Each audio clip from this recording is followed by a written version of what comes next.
स्वागत है दोस्तों आपका रेशो के पार्ट 2 में। अनुपात हम सीख रहे हैं, ठीक है। आइए आज हम अनुपात के क्वेश्चंस लेंगे और देखेंगे उनको कैसे सॉल्व किया जाता है, ठीक है। पहला क्वेश्चन है, दो संख्याएं आपस में 5:7 के अनुपात में हैं तथा उनका योग 120 है, तो संख्याएं बताइए, ठीक है। आइए करते हैं। दो संख्याएं आपस में हमने मान लिया ए और बी हैं। ए अनुपात बी के बीच में अनुपात दे रखा है कितने का, 5:7, ठीक है। और कह रहा है इनका योग 120 है, ठीक है। तो हमने देखा इनका योग कितना है, 5 और 7 12, लेकिन ये कह रहा है 12 नहीं है, कितना है, 120 दे रखा है योग, है ना। तो कितने गुने ज़्यादा है, 10 गुने ज़्यादा।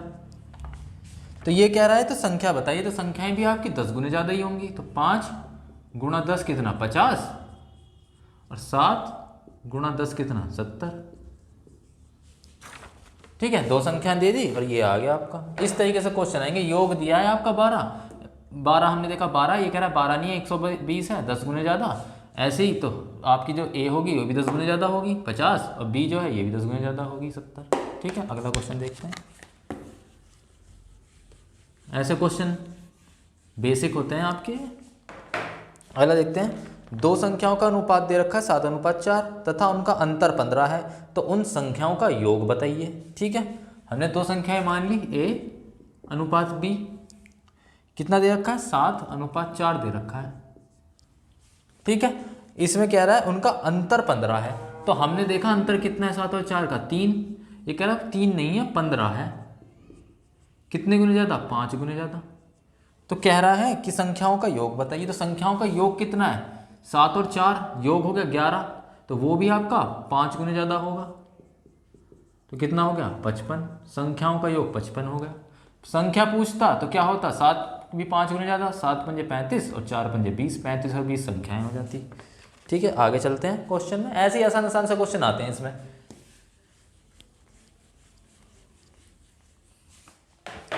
अगला क्वेश्चन देखिए। 2:3:4 के अनुपात में 3 संख्याएं हैं, ठीक है। 3 संख्या दी हैं, 2:3:4 के अनुपात में 3 संख्याएं हैं। इन तीनों संख्या का योग 81 है। पहली तथा तीसरी संख्या का योग बताओ। बताइए, हमने 3 संख्या ले ली, ए अनुपात बी अनुपात सी, ठीक है। इनका दे रखा है 2:3:4, इनका रेशो दे रखा है, ठीक है। कहता है इनका योग 81 है। देखते हैं, हमने देखा 2, 3, 5 और 4 9, हमारे सामने तो आया योग 9, पर ये कह रहा है योग 81 है, 9 नहीं है, ठीक है। तो कितने गुने ज़्यादा हो गया, 9 गुने ज़्यादा। तो देख लो पूछ क्या रहा है, पूछ रहा है पहली तथा तीसरी संख्या का योग। पहली संख्या ये, तीसरी संख्या ये, इनका योग क्या है, 2 और 4 6, पर वो भी कितने गुने ज़्यादा होगा, क्योंकि ये 9 गुने ज़्यादा है, तो आपका योग भी पहली और तीसरी संख्या का योग भी 9 गुने ज़्यादा होगा, 6 नहीं 54, है ना। हमने योग देखा 9 आया हमारा, इसने कहा 9 नहीं है भाई साहब 81 है, 9 गुने ज़्यादा। तो पहली और तीसरी संख्या का योग भी 9 गुना होगा, तो पहली संख्या 2 और 4 6, वो भी 9 गुने ज़्यादा, कितना हो गया, 54। आपको तो पता ही है जितने गुने ज़्यादा निकलता है योग या कुछ भी निकलता है उतने ही गुने सब कुछ होता है रेशो के अंदर, ठीक है। आगे क्वेश्चन करते हैं। अगला 54 इसका आंसर हो गया।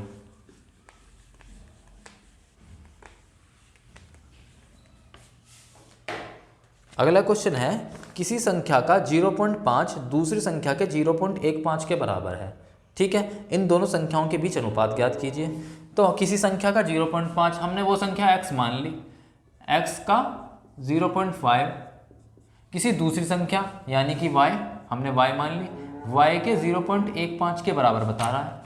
तो अनुपात पूछ रहा है x और y का, रेशो ही पूछ रहा है ना, हाँ।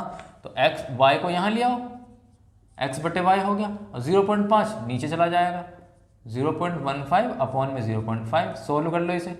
यहाँ से दशमलव हटाई 1 0 बढ़ गई, यहाँ से दशमलव हटाई 2 थी तो 2 0 बढ़ गई, यहाँ पे 0 से 0 कैंसिल, तो ये हो गया आपका 15/50।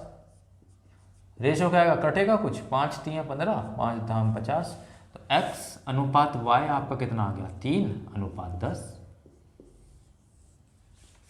ये आपका हो गया। ऐसे ऐसे क्वेश्चन आए, ठीक है। सब कुछ आपका जो हमने फंडामेंटल है सब उसी के ऊपर है, जो हमने कॉन्सेप्ट ओवरव्यू का पहला क्वेश्चन पहला जो पार्ट किया है उसी के ऊपर सब कुछ आपके ऐसी रेशो के क्वेश्चन आते रहेंगे। अगला क्वेश्चन देखते हैं। अगले क्वेश्चन में क्या कह रहा है, तीन संख्या है, तीन संख्या 3/5, 2/3, 1/4 के अनुपात में है। ठीक है, सबसे छोटी तथा सबसे बड़ी संख्या के बीच अंतर 75 है। तो तीनों संख्याएं बताइए। ठीक है, तो देखिए यहाँ पे तीन संख्याएं हमने क्या मान ली, A, B और C हमने तीन संख्याएं मान ली। ठीक है, आगे देखते हैं, कह रहा 3/5 अनुपात 2/3 अनुपात 1/4 बता रहा है। आपको अच्छे से मालूम है कि ये रेशो हमको भिन्नात्मक वैल्यू दी है, इसको इंटीजर में चेंज करना है। तो कर लेते हैं, हरों के एलसीएम से मल्टीप्लाई करनी है। 5 या 15 चौके 60, 60 से तीनों के अंदर मल्टीप्लाई कर दो। तो 60 की जब इसमें करेंगे 3/5 में, तो 5 गुणा 60 आ जाएगा यहाँ, 5 गुणा 12 गुणा 3 36, ये हो गया अनुपात। या फिर ऐसे लिख लो, आपको मैं बता रहा हूँ, 3/5 गुणा 60 यहाँ भी होगा अनुपात, 2/3 गुणा 60 यहाँ भी होगा अनुपात, 1/4 गुणा 60 यहाँ भी होगा। ठीक है, ये कितना हुआ, 5 12 3 36, ये हो गया अनुपात, 3 20 दूनी 40, ये हो गया अनुपात, 4 15 आपका ये हो गया। ये आपका आया। देख लीजिए कुछ कट रहा है क्या, नहीं कुछ कट नहीं रहा इसमें। ठीक है, क्योंकि 5 से ये नहीं कटता और 3 से बात करूँ तो 40 नहीं कटता, तो यही होएगा आपका। ठीक है, अब ये पूछ रहा है कि सबसे छोटी तथा सबसे बड़ी संख्या के बीच का अंतर। इसमें आपको दिख रहा है कि सबसे छोटी बड़ी कौन सी, सबसे छोटी हो गई 15, सबसे बड़ी हो गई 40। 40 और 15 के बीच का अंतर वो कितना है, 25। लेकिन ये कह रहा है 25 नहीं है, कितना बता रहा है, सबसे बड़ी और सबसे छोटी संख्या के बीच का अंतर 75 बता रहा है, 75। कितने गुने ज़्यादा, 3 गुने ज़्यादा। तो पूछ क्या रहा है, संख्याएं पूछ रहा है। सारा संख्या 3 गुने ज़्यादा होगी, 36 गुणा 3 कितना, 108। 40 गुणा 3 कितना, 120। और 15 गुणा 3 कितना, 45। ये तीनों आपकी संख्याएं आ जी, 108, 120 और 45, ये आपकी संख्याएं आ गई। ओके, कुछ भी नहीं है। अगला क्वेश्चन देखते हैं। भाई कहीं भी आपका भिन्नात्मक वैल्यू आ गई तो आपको क्या करना है, उसको इंटीजर में चेंज करना है। और कैसे करेंगे आपको सब पता है, हरों के एलसीएम से मल्टीप्लाई करके सभी में। आगे क्वेश्चन देखते हैं। कह रहा है 6600 रुपीज़ को PQRS में इस तरह विभाजित किया गया कि P अनुपात Q, Q अनुपात R और R अनुपात S दे रखे हैं क्रमशः 1:2, 2:3 और 4:3 के अनुपात में। तो Q तथा S का योग कितना होगा, ये पूछ रहा है। ठीक है, आपको पता है यहाँ PQRS में इस तरह विभाजित किया गया है। आपको एक तो पता है कि पूरा इनका योग जो है P + Q + R + S, इनका योग दे रखा है हमको 6600। ठीक है, P + Q + R + S की वैल्यू दे रखी है 6600। दूसरी बात, आपका जो है P अनुपात Q दे रखा है, ये कितना दे रखा है आपका, ये दे रखा है आपका 1:2। Q अनुपात R भी दे रखा है, कितना दे रखा है, 2:3। और R अनुपात S भी दे रखा है, कितना दिया है, 4:3। ठीक है, आपको पता है हम इससे कैसे निकालते हैं, P अनुपात Q अनुपात R अनुपात S कैसे निकालेंगे, मल्टीप्लाई वाला कर लो चाहे वही सा भी कर लो, P अनुपात Q अनुपात R अनुपात S। आपको दोनों मेथड पता होने चाहिए, एक वो वाला जिसके साइड साइड में लिख देते हैं और एक ये वाला। ये कैसे निकलेगा, कैसे करेंगे आप इसको, 1 2 4 पहले इनकी मल्टीप्लाई P निकालने के लिए, तो 2 एकम 2 चौके 8 अनुपात। अगली बार ये डायग्राम लेके गए यहाँ से ऐसे, 2 दूनी 4 चौके 16। अगली बार ये यहाँ से लेके गए ऐसे, यानी कि 2 3 6 चौक 24। और उससे अगली बार ये पूरी तीनों की मल्टीप्लाई, 2 3 6 3 18। ठीक है, देख लो कुछ कट रहा है, कितना 2 से कट रहा होगा, 2 चौके 8, 2 8 16, 2 12 और ये 9, 4:8:12:9, ये आपका आ गया। अब इसने क्या कहा है, इसने कहा है इन तीनों का योग ही तो दे रखा है 6600। तो अब देख लेते हैं हम कितना, 4 8 12 12 24 9, 24 और 9 33। तो इन चारों का योग हमारा आ रहा है 33, पर ये कह रहा है चारों का योग 33 नहीं है, कितना है, 6600। कितने गुने ज़्यादा, 200 गुने ज़्यादा। पूछ क्या रहा है, पूछ रहा है Q तथा S का योग। इसमें P Q R S ये है, ये Q और S का योग पूछ रहा है। 8 और 9 17 होंगे, Q + S का कितना होगा आपका, 8 और 9 17। ये भी आपका 200 गुने ज़्यादा होगा, 17 नहीं होगा, कितना हो गया, 3400 रुपये। ये आंसर आ गया। बताइए कुछ था इसमें, कुछ भी नहीं। पूरे का योग 33 आ रहा है, कह रहा है 6600 है, आपको पता ही है सभी का योग 200 गुने ज़्यादा। तो Q और S का योग कितना होगा, 8 9 17, वो भी 200 गुने ज़्यादा हो गया 3400 रुपये। ठीक है।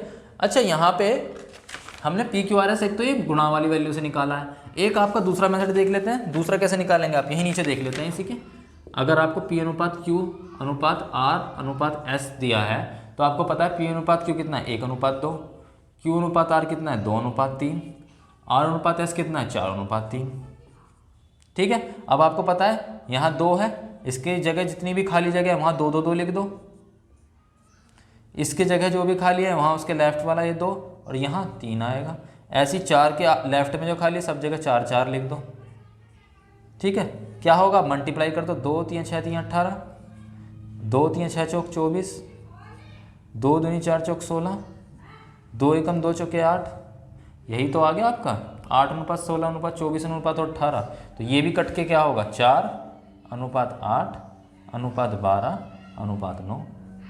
ये आ गया P अनुपात Q अनुपात R अनुपात ऐसा आप क्या आ गया ना। चाहे ऐसे निकाल लो गुणा करके, चाहे ऐसे निकाल लो, दोनों मेथड बेस्ट हैं, कोई सा भी कर लो, गुणा आनी चाहिए आपको। ठीक है।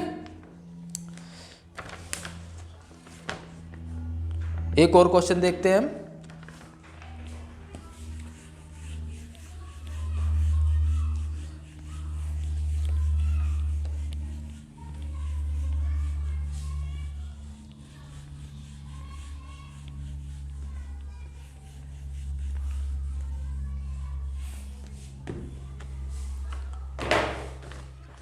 एक क्वेश्चन है आपका, वो ये है ₹361 को इस तरीके से A B तथा C में बांटा जाता है कि A शेयर अपॉन में B share equal to B share upon में C शेयर इक्वल टू 2/3। ठीक है। तो A का शेयर बताओ। ठीक है। आपको कुल मिला के ₹361 है टोटल जो है आपका वो कितना है, A + B + C वो है 361, और आपसे कह रहा है A शेयर, चाहे ये कह लो A/B equal to B share upon में C शेयर यानी कि B/C। ये दे रखा है आपको कितना 2/3 ये दे रखा है। ठीक है। तो आपसे पूछ रहा है A कितना होगा। ठीक है। आपको मैंने बताया था कि यहाँ पर जो है आपका A अनुपात B अनुपात C निकल जाएगा।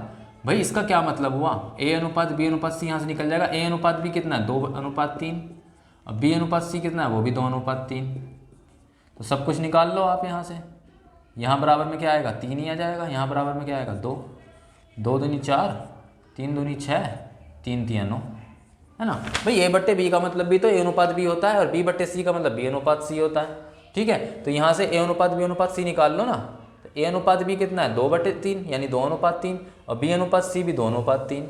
यहाँ से इस वाले मेथड से निकाल लो, 4:6:9 आ गया आपका। ठीक है। इसी की टोटल वैल्यू दे रखी है 361, पर हमारी कितनी आ रही है 4 6 10 9 19 आ रही है।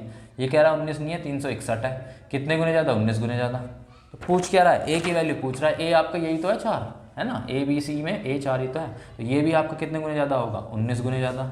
तो 19 चौका 76 हो गया आपका। A का शेयर 76 हो गया। जिसका पूछे उसका निकाल दो। 6 कितना होगा, ये B पूछेगा तो ये 6 गुणा 19 होगा, 19 छिक्का 114। 9 पूछेगा 9 गुणा 19 हो जाएगा, 19 गुणा 19 निम्मा 171। किसी का भी शेयर निकालो, तीनों को जोड़ोगे 361 आएगा, है ना। तो आज के लिए मैं यही क्वेश्चन लेता हूँ, फिर मैं अगला पार्ट लेके आऊँगा। इन क्वेश्चनों को ध्यान से देखिए। ठीक है। ये क्वेश्चन आपके ग्रुप C ग्रुप D के एग्जाम में बहुत ज़्यादा पूछे जाते हैं इस तरीके के रेशो के क्वेश्चन, और इनको में आप पकड़ बना लीजिए। सिर्फ 2 ही मेथड हैं आपके कोई भी कहीं से भी रेशो बनाने के लिए। एक मल्टीप्लिकेशन वाला बताया मैंने, और एक मैंने ये बताया जिसमें हम इस तरीके से कर लेते हैं कि जो भी खाली होता है उसको वहाँ से कर लेते हैं। ठीक है। तो बहुत ज़्यादा मेहनत करिए, आप पक्का कोई भी एग्जाम निकाल देंगे। अगर मैथ आई कोई सा भी हो, आपको ये मैटर नहीं करता कि SSC है IBPS है या कौन सा है CDS है क्या है। ग्रुप C हो ग्रुप D का एग्जाम हो, वहाँ मैथ हो तो मैथ है तो फिर कुछ दिक्कत वाली बात नहीं है, फिर उसमें कुछ ना कुछ यही सब आता है। भाई रेशो तो हर जगह आती है ना, है ना। चाहे रेशो ऐसा तो है नहीं SSC CGL की रेशो कुछ हो रहा है और CHSL की रेशो कुछ हो रहा है, IBPS की रेशो कुछ हो रहा है, ऐसा कुछ नहीं है। आप रेशो अच्छे से पढ़ लीजिए और सारे एग्जाम निकलेंगे उसमें। ठीक है। अभी के लिए मैं चलता हूँ। मेरा चैनल पसंद आया तो प्लीज़ इसे लाइक कीजिए, सब्सक्राइब कीजिए, बहुत प्यार दीजिए। बहुत बहुत धन्यवाद।